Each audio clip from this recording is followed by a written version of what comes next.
Hey everybody, welcome to Harmon Garage.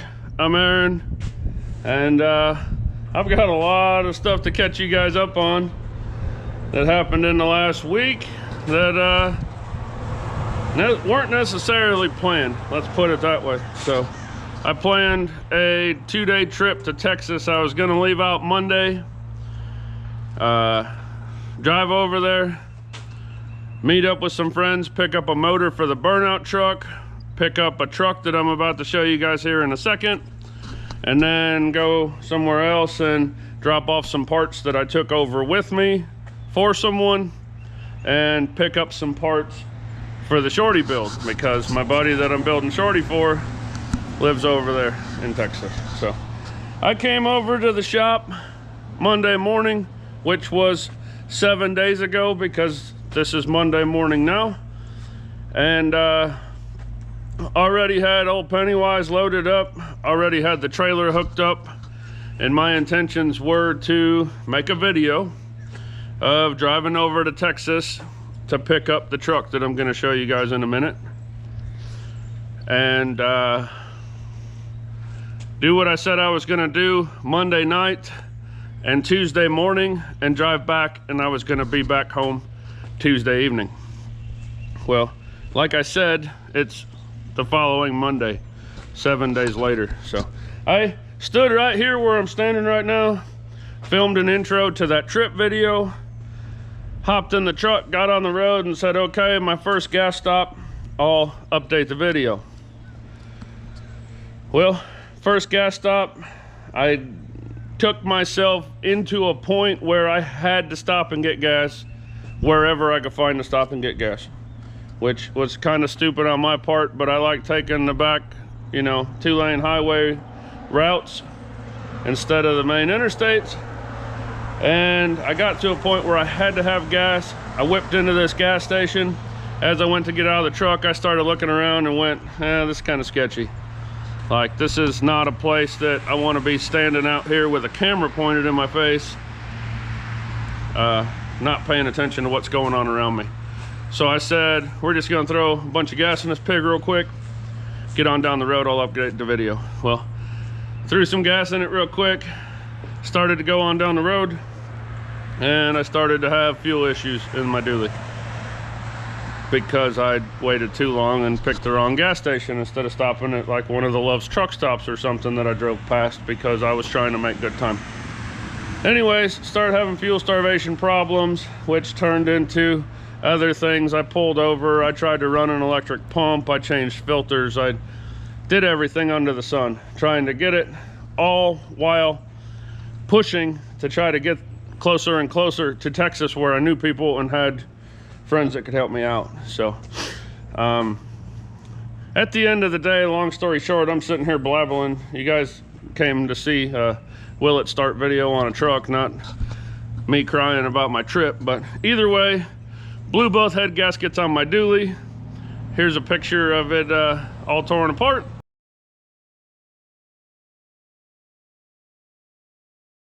And I'll show you a couple more pictures of it going back together.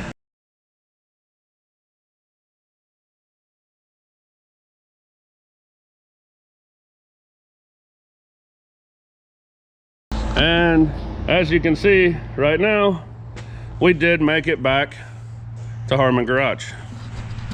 Not gonna say it was easy, but we made it back. 6 gallons of water and a gallon of oil to go 800 miles. So the motor's definitely hurt. I did take the heads to the machine shop, have them magnafluxed and surfaced, so I know the heads are good.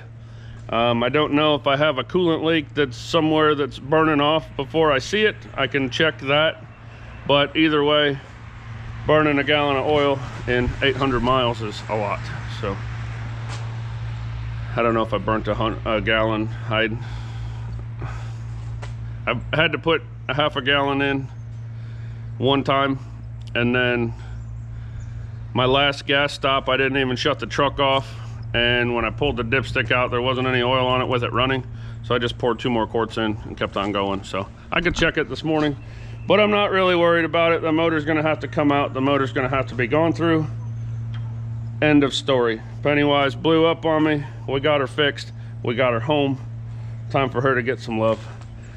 While I was over there and picked up this truck, I did a walk around video on it, and I was stressed out and I was kind of in a hurry and so on and so forth and yada yada yada. So I scrapped all that footage and we're gonna start over. So here we go. This is a Will It Start on a very special truck. This isn't just any old square body truck that just happened to be sitting around. This truck belongs to Square Body Nation. If you haven't heard of Square Body Nation, then you're probably not watching my channel for the square body trucks, because if you're into the square body trucks, there's a really good chance you've heard Square Body Nation. The owner of Square Body Nation, Mike, is a buddy of mine.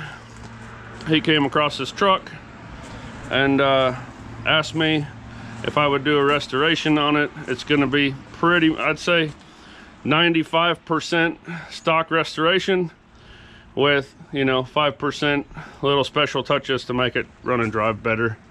But if you didn't already see it in the background and didn't notice what it is from the thumbnail pics, here we go.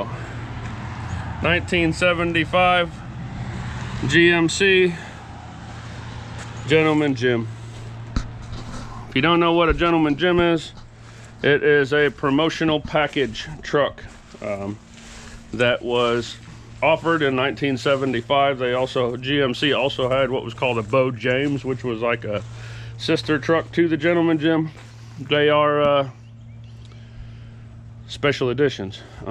There's a lot to them. I am working on a video right now that goes through all the special edition trucks that Chevy and GMC produced between 1973 and 1987. I've done a lot of research. I've done a lot more research. I've spent a lot of time going over all my research, and I'm actually basically writing a script to make the video. So that video was supposed to come out before this video, but with the extra time spent on my trip and just the amount of time and effort that I'm putting into the video, it's not finished yet. So if you're interested in seeing every special edition truck that Chevy and GMC came out with between 73 and 87, hit the subscribe button if you're not subscribed already. That video should be coming out. It's not going to be my normal Tuesday upload. It's going to be a special video. So hopefully it'll be out very soon, and hopefully it'll be very cool, and hopefully it'll be a lot of information for people that are interested in it or that have special edition trucks and they're looking for more information on them. So anyways, 1975 GMC Gentleman Gym restoration project. We've been planning this for quite a while. I just finally got time, or made time, to go over to Texas and get it, and we finally got it back over here, and we're just gonna have to work it into the rotation, and it's already been on the schedule, but we just gotta get work done to it. So I'm gonna go ahead and get it unloaded. Once I get it unloaded, we'll do a proper walk around on it, and I'll show you guys some key points of the promotional package and yada yada yada, this and that, and then some. But right now I got to get it over where I want to park it for at least today. We'll get it unloaded off of the trailer, and we'll get started on the Will It Start.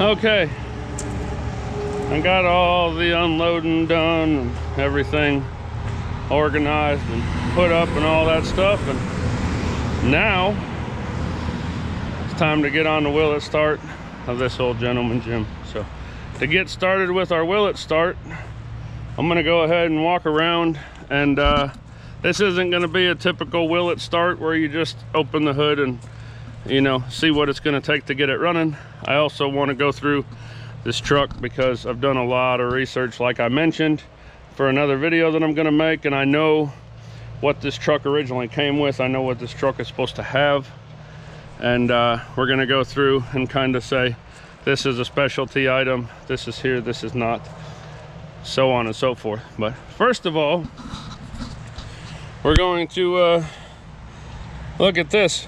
In Texas, this is your sticker for your license plate. This is the inspection sticker, vehicle registration stickers. So this would be May of 2006.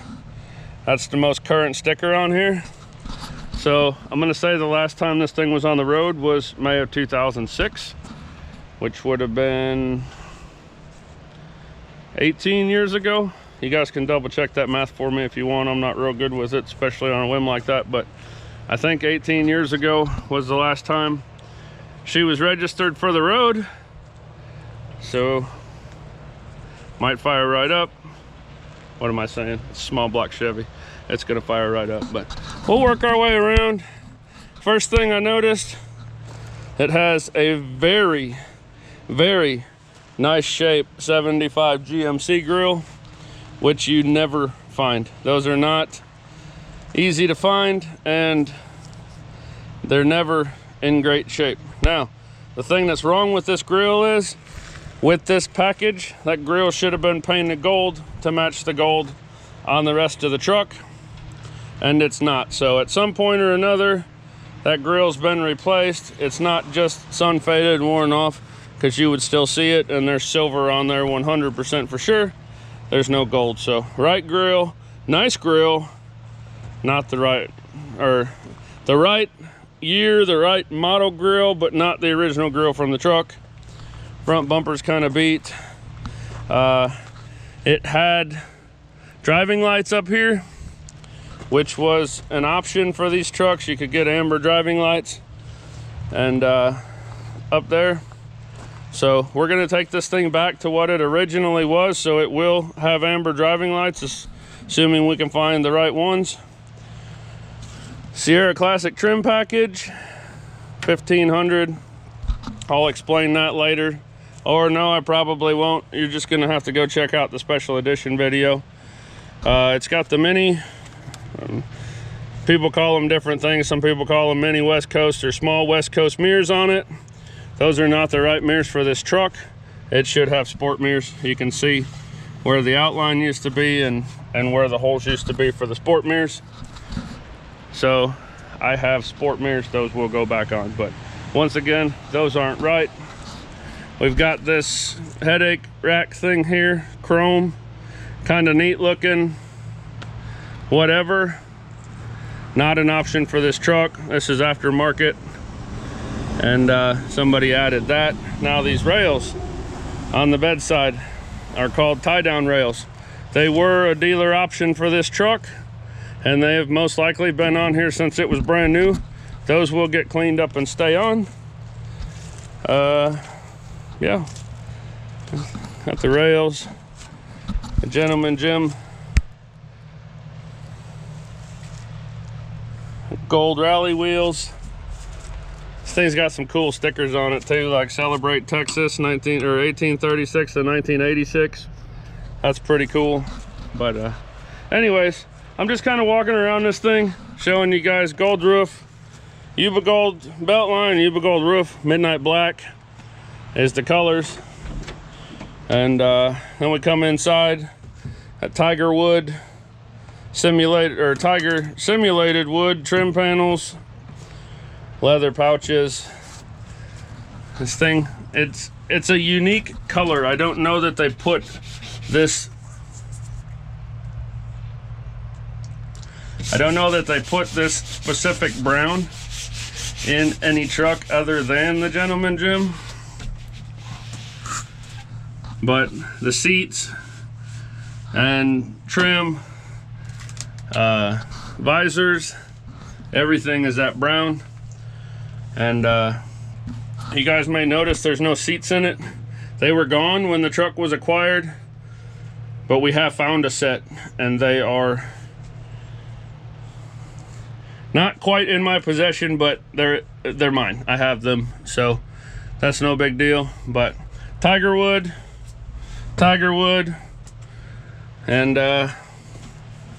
the specialty brown interior and all that. Now, one thing, if you ever get one of these trucks, or any truck that is claims to be a special edition or looks like a special edition, check this first. You guys have seen me talk about spid sheets before. That's what this is. It's going to have your VIN number right there. You can match that to the VIN tag either on the dash or in the door, wherever it happens to be by year. I've already double checked this VIN, and it does match the VIN tag. So this is our right spid sheet for this truck.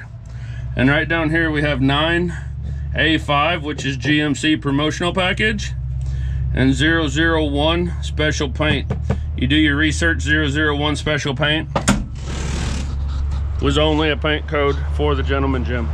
So the 9A5 promotional package was the code for the special promotional trucks for GMC, Gentleman Gym, Bo James, stuff like that. It's going to have that code on the spid sheet. So other than that, every body panel on this thing is beat or rusted out or whatever you want to call that. So when it comes down to it, there's going to be a lot of metal repair and replacement. Inside of the bed's in pretty good shape, but that doesn't really matter when the rest of it needs to be replaced. So that's about it. So we're going to see if this thing will start. We're going to see if it'll drive, probably just around the lot here. But yeah, so one more quick thing while I'm thinking about it. This hood is absolutely toast. It's folded in half, it's flimsy, there ain't no bracing it and fixing it. We're gonna get a new hood.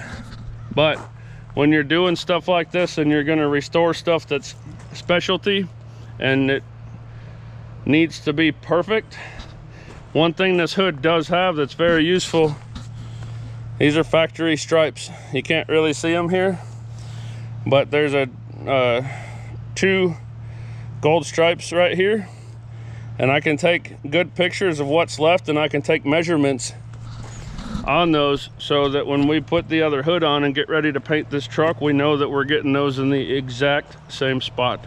Now those appear to be stickers, like they were stuck on. When I do this truck, they will be painted. So that's,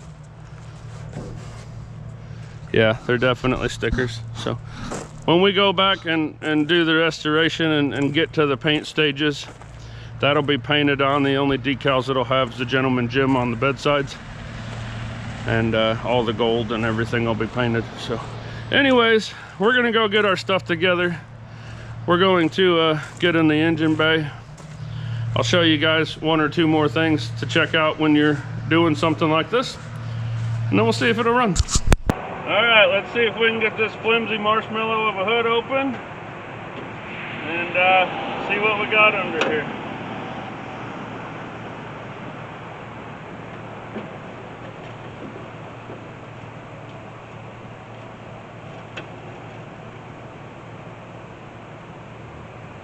All right, get over here. What the heck are you standing all the way back there for?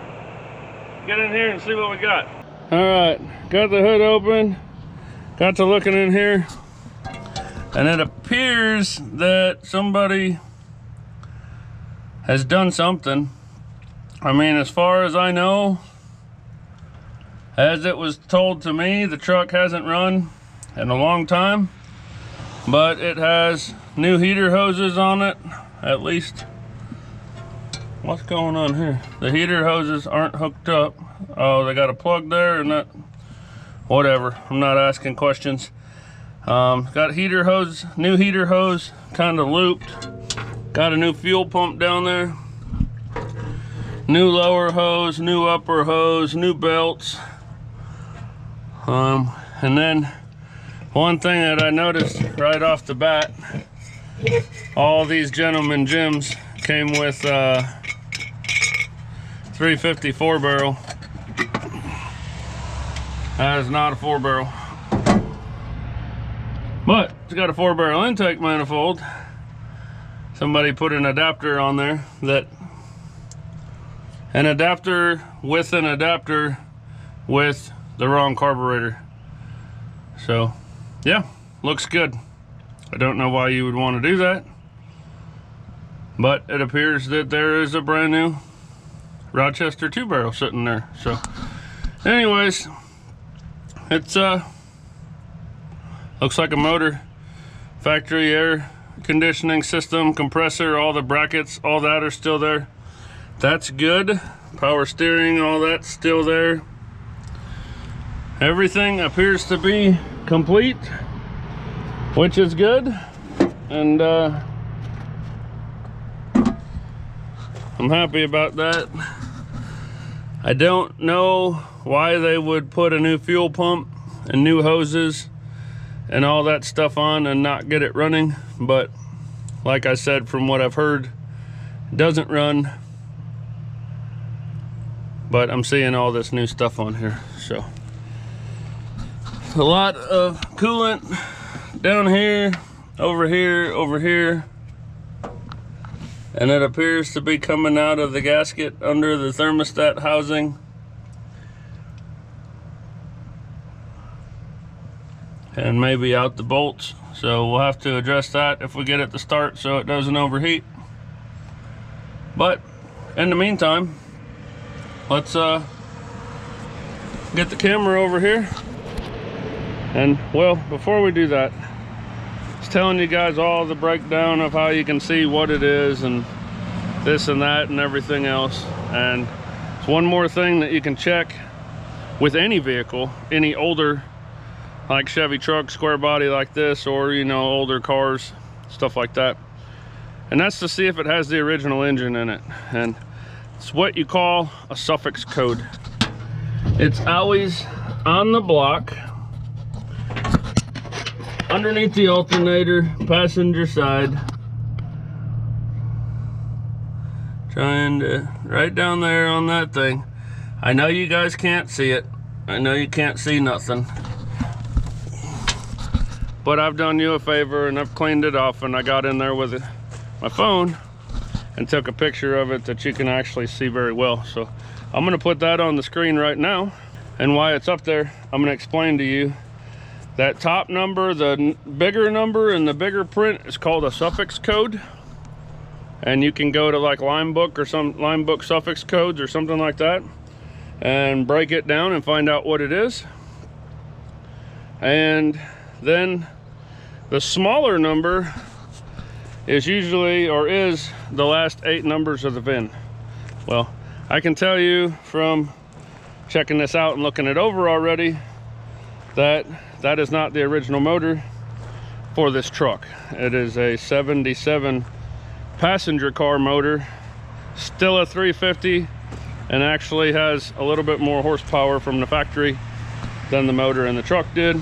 So aside from it not being numbers matching, really doesn't make any difference. And unless somebody's had a truck since it was new and upkept it, or had the motor rebuilt that it came with if it went bad, there's probably more 70s Chevy trucks on the road with a motor that's not original than there is with the motor that is original. So it's not hurting anything. We're still gonna clean that motor all up. Like I said, it's still a 350.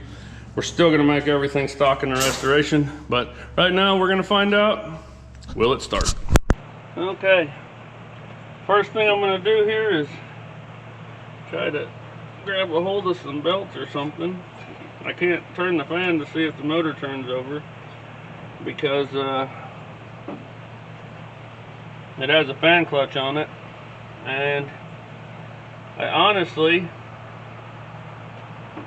can't really grab any belts to see if it'll turn over. So I'm gonna go get a ratchet and a socket, and we'll see if we can turn it over on the crank pulley with that. Okay, I got a bar and a socket now.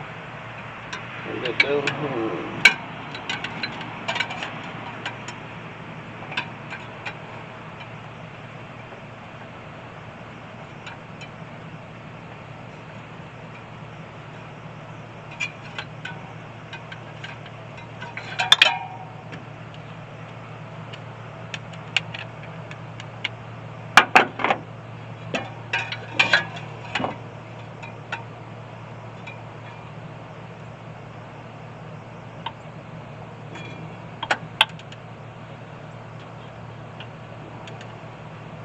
Alright, can you guys see that? It's turning over fairly well. I'm just going to go ahead and keep turning it. Make sure we get a full revolution on it. And that everything's freed up all the way around.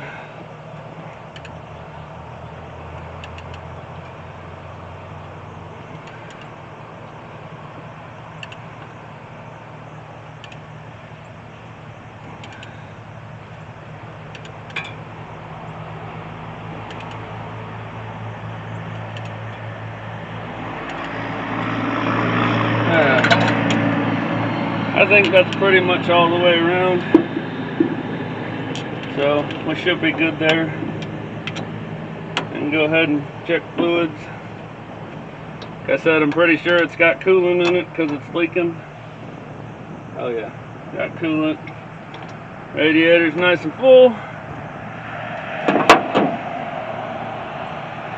Somewhere we should have a dipstick.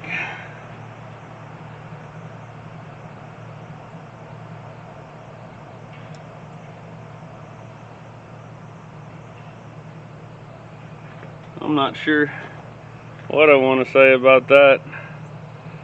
Kind of seems like it might be oil, kind of seems not.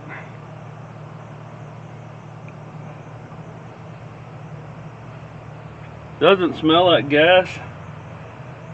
It definitely doesn't have water in it. It looks really broken down, but it's clear. So maybe when somebody was doing whatever they were doing, they put like some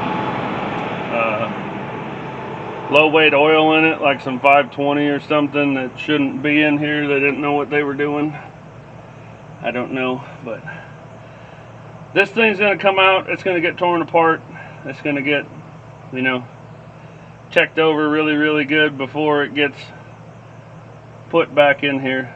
So we'll address that stuff then. But for now, got oil in it, got water in it. We know it cranks over. So what's the only other two things that we need to make it run? Power and fuel. That's right. And obviously air, but even though it's really humid and extremely heavy outside today, I'm still able to breathe, so this thing should be able to too. So yeah, I'm gonna go get some kind of battery, and we'll get a test light or voltmeter, or probably a power probe.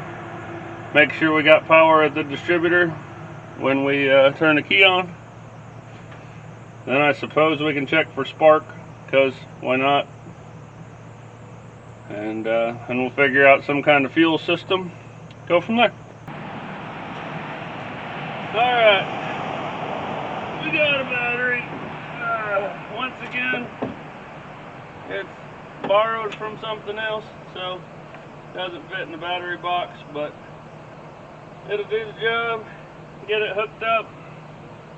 Make sure this thing doesn't burn to the ground, which, if it does, I guess it'll just be less stuff we gotta take apart before we start the restoration, right? Pretty much everything on the truck's gonna get replaced anyway, so might as well make quick work of it.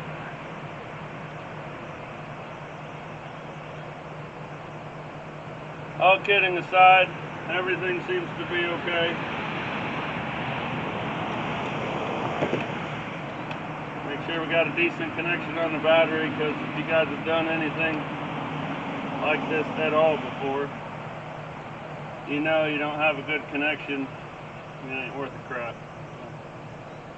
Just looking around here, I see I got a ground cable going to the alternator bracket, which is standard equipment. I do not have my ground strap to the back of the block. It's hanging from the firewall, but it's not hooked up. I have a wire that's completely corroded and eaten through ground going down to the frame rail down here. that's about it. So aside from the engine being able to crank and possibly have power, I don't expect much electrical wise on this thing.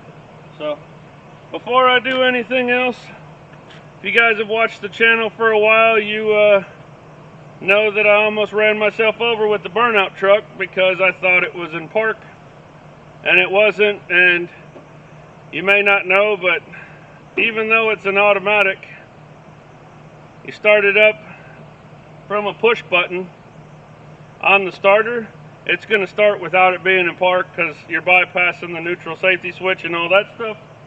And once it fires up and starts to rev on its own, once you get past the stall in the torque converter, it will take off and it will run you over. So safety first. I'm going to make sure that this thing's in park before we do anything, and then we'll go on.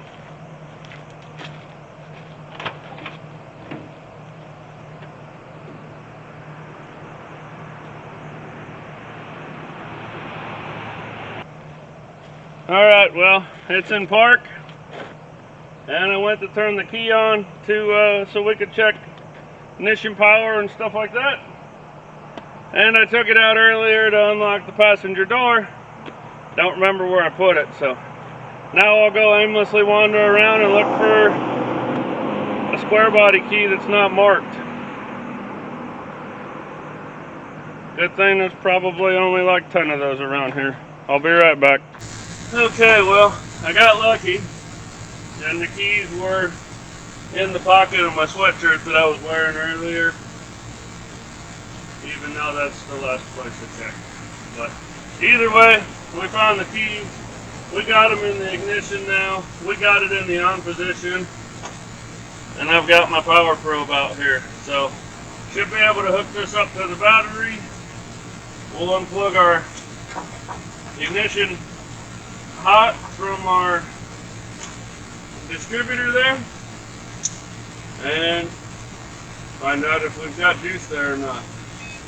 Now, I don't know how well you guys are going to be able to see this. I'm going to kind of try to put it where you can somewhat see, but over here in this top right corner, if we have power, that's going to have a red dot come on, and it's going to make a tone, a noise telling us that we've got power. If you guys haven't ever used one of these power probes or don't know what it is, I'm not sponsored by them or nothing. I'm just telling you that I wouldn't do what I do without one.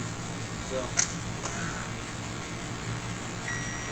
okay, so like I said, assuming you guys can hear that noise, that's the noise telling us we got voltage, and we got our red light here in the corner. Now, if we test something at the ground, it's going to make a different noise, and it's going to have a green light up here in the opposite corner. So maybe you guys can see this.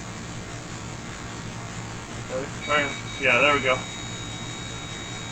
Hear how it makes a different noise, and there's a green light there?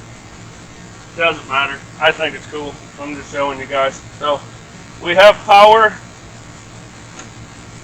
I don't really see a point in checking for spark because it's an HEI, and as long as it's got power to the coil and it has a rotor in it, there's a 90+% chance that we are going to have spark. So I'm going to go ahead.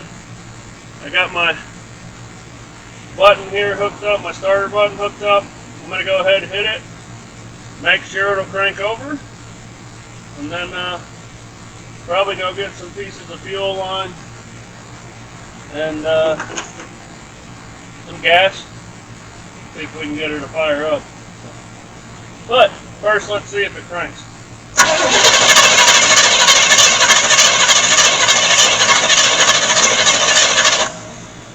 It does crank, and it seems to be extremely happy doing it.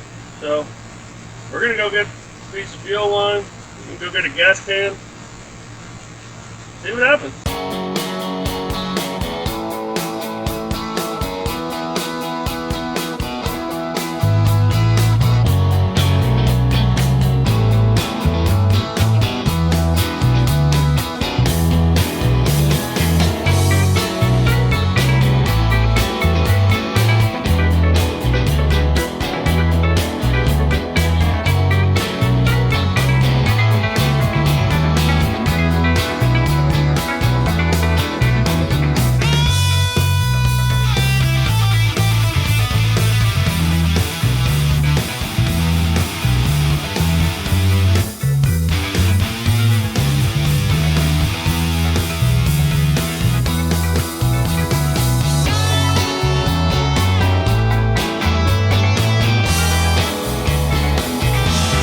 Okay, so as you saw, got the fuel system out here, got it hooked up. I wanted to bring you guys in closer so I could show you what we're doing.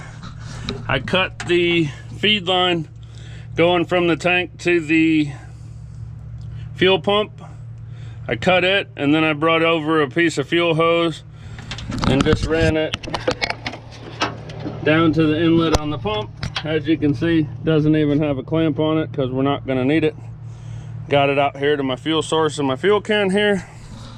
So that should give us the fuel that we need. And got my start button, keys on. I know we got power to our coil. I know we got coolant in it. I know we got oil in it. So we should be able to hit our starter button, let it crank over a couple times, maybe go hit the accelerator pump a couple times, and should fire up, right? Time to find out. Okay, when I was strapping this thing down on the trailer when I picked it up, I happened to notice that it's got glass packs on it. Looks like a new exhaust system with glass packs, which, my personal opinion, I don't necessarily like the sound of glass packs, so basically what I'm saying is this thing's not going to sound very good if it starts. Now, you might like the sound of glass packs, you might think it sounds great. So, I'm just glancing around real quick. It appears that all the vacuum lines are covered up on the carburetor except for maybe that one. I don't know if that's a vent or a vacuum. We'll find out here in a second. But it appears everything else is covered up, so I'm just going to hit the button, see if we can get some fuel up there, see what happens.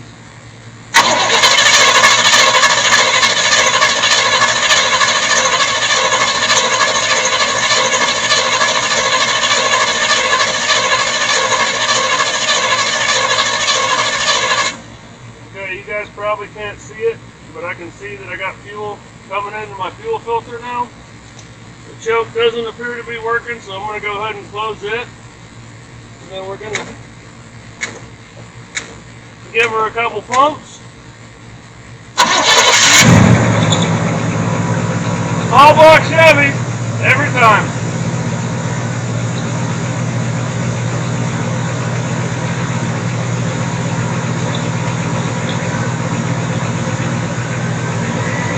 Other than the terrible exhaust tone, sounds pretty good. I'm going to not stand in front of it. I'm going to let it sit here and idle for a little bit until it gets a little bit of temperature. And then I'll go in there and we'll drop it down into neutral, check our transmission fluid. Because now that we got it running, next thing is it going to move, right? So I'll let you guys watch it run for a couple seconds here while I go get some rack and stuff to check the training fluid. We'll keep doing what we're doing.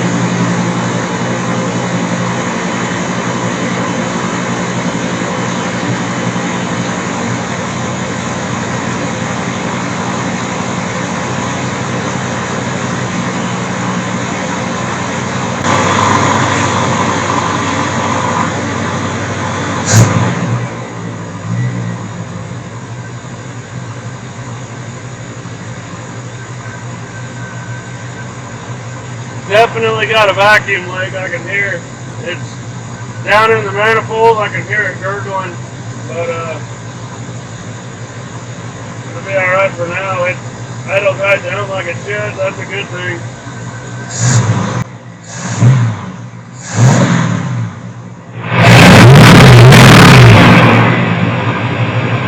Sounds pretty healthy, honestly. I just went to check and make sure that it had oil pressure, just to make sure it had oil pressure, and it does. Let me check the training fluid real quick, see if we got any training fluid, and then I'll walk you guys around and show you all the vitals and everything.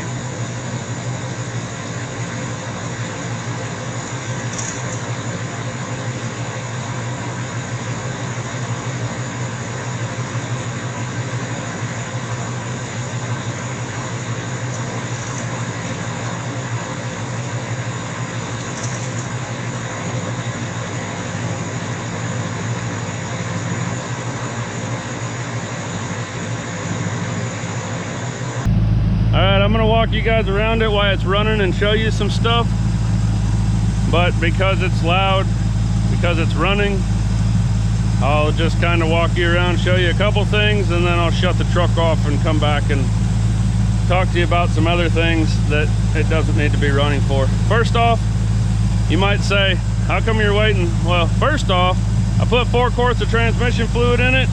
It's full now, so that should be good. We can see if it's gonna move. Coolant's good. The coolant that I showed you guys down on the intake, it all dried up and nothing's leaking anymore. So I guess that fixed itself. We'll call that good for now. You may be wondering, hey, everybody else that I watched do a will it start runs us around the truck and shows us all the gauges and shows us the exhaust isn't smoking and everything else right when it fires up. Yeah, they do. I see it too. But a lot of times something's not going to start smoking or puking something out or whatever else until it gets up to operating temperature. I mean, you can have a worn out, clapped out piece of garbage motor, fire it up ice cold, run back to the exhaust and go, look, no smoke, it's not smoking. Yeah, you're right, it's not. Show me again in 10 minutes. So I'm not knocking anybody else at all.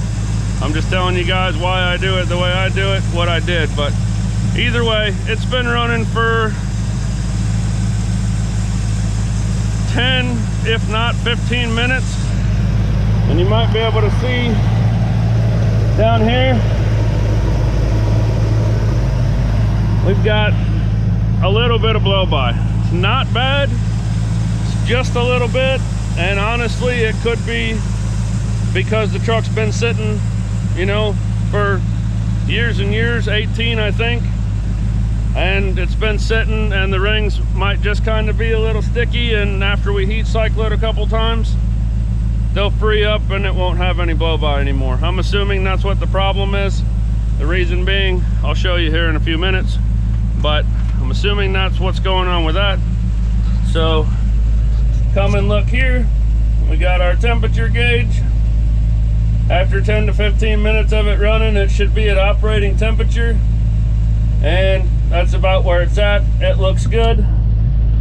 And after 10 to 15 minutes of it running, we've probably got 35 pounds of oil pressure, which I'm happy with too. Another cool thing, I'm going to show you guys why I'm here, because I just looked at it and thought about it, but all these gentleman gems came with a factory tack, so that's pretty cool. Factory tack, 100 mile per hour speedometer. So here in a few minutes, once we see if this thing moves, we'll see if it'll really turn 7 grand and go 100 mile an hour. No, we won't. We'll probably see if it'll drive in, you know, a couple small circles around my building here, and if you're lucky, we might even do a burnout on the pavement. But here we go. Like I said, been running 10 to 15 minutes. I don't see any smoke coming out the tailpipes, and it doesn't seem to have any misses or anything. It sounds pretty good. So I'm gonna go ahead and shut it off for a second, just so I can talk and you guys can hear me. I noticed something I didn't notice earlier. I told you guys that we checked the suffix code, and this is not the original motor from the truck. Whoop-de-doo. Still a 350, actually has more horsepower than the original one. But as I was in here messing around with stuff and looked, I noticed it had a sticker right here that was painted over. Well, grab a hold of that sticker, peel that back, and that says GM Goodwrench 350. That tells me that it has a GM crate motor in it, which it says it's a 77 passenger car. The reason it says it's a 77 passenger car is because somebody got a GM crate motor and pulled their motor out of their 77 passenger car, most likely. This is all allegedly. I'm not saying this is what happened. I wasn't there, I don't know. I'm guessing somebody pulled their motor out of their 77 passenger car, turned it in as a core when they got their GM Goodwrench motor. And then when the motor in this truck here that I haven't decided what I want to call yet, but for right now we'll call it the Gentleman Jim, somebody decided they needed a motor in this. They went to GM Goodwrench, got a crate motor, and it was rebuilt from the one that was turned in from the 77 passenger car. So we obviously can't drive it with our fuel supply sitting down there on the ground. I've got a smaller fuel can over here. I'm going to make sure it's clean.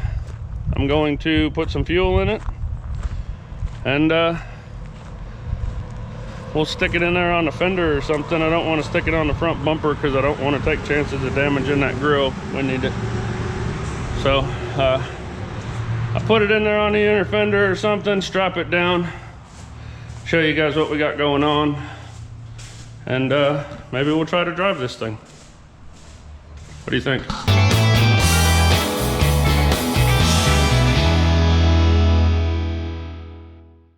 All right, I got a makeshift fuel system over there, fresh gas. I'm going to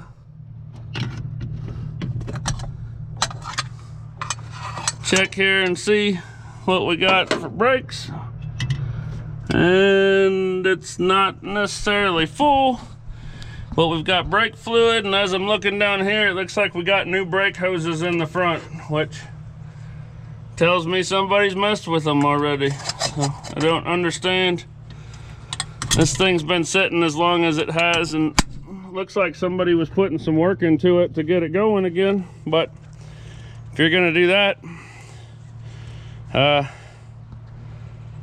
why weren't you driving it? And why didn't you tell the people that you sold it to that it ran? Whatever. Anyways, I'm just gonna go out on a limb and say, since the fluid looks good, master cylinder looks new, brake hoses look new, unless they got a lot of air in the system because they haven't been bled, there's a good chance that they're probably gonna work. So I'm gonna go out there and I'm gonna fire that thing up, and we'll see if it wants to drive. First, I'm gonna walk around here and see if maybe I got like a milk crate or something I can sit on. I'm not seeing nothing. I guess we'll just sit on our foot and not get too crazy.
Didn't want you guys to be disappointed because I mentioned burnouts and you didn't get to see any, so old RJ never disappoints. All right, well, the old gentleman Jim warmed our hearts with the start on the Willett start and drive and all that other stuff, and it kicked us in the pants on the burnout. But Old Faithful here, RJ, is always up for a performance, so these 40,000 mile tires might be down to 30,000, but I don't drive them much anyways.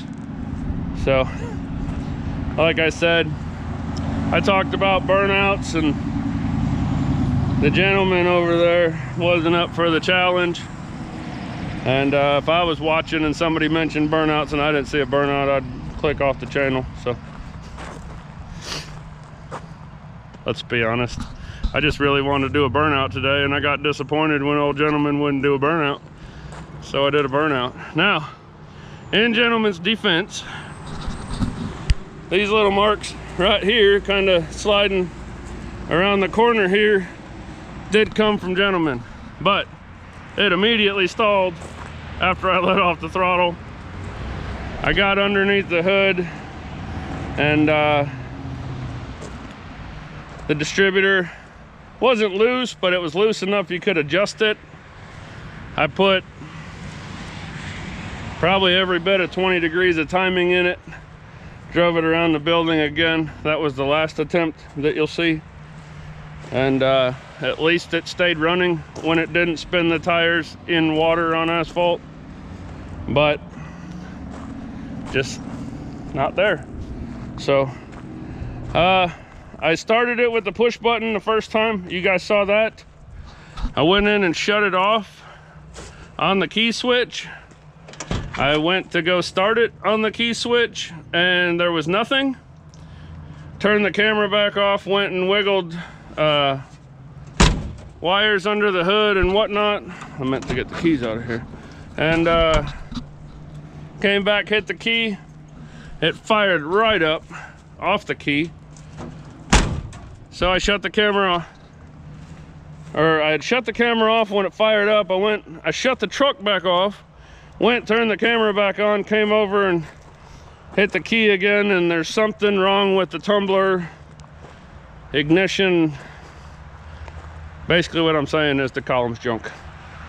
I'll have to tear it apart, rebuild it, but either way, column's not working. So I ended up just running a hot wire from the battery to the distributor, and then I was hooking my button up and crawl underneath, hook my button up, start the truck, and then go and disconnect the button, drive it around till it died, rinse and repeat. So I made quite a bit of smoke with old RJ.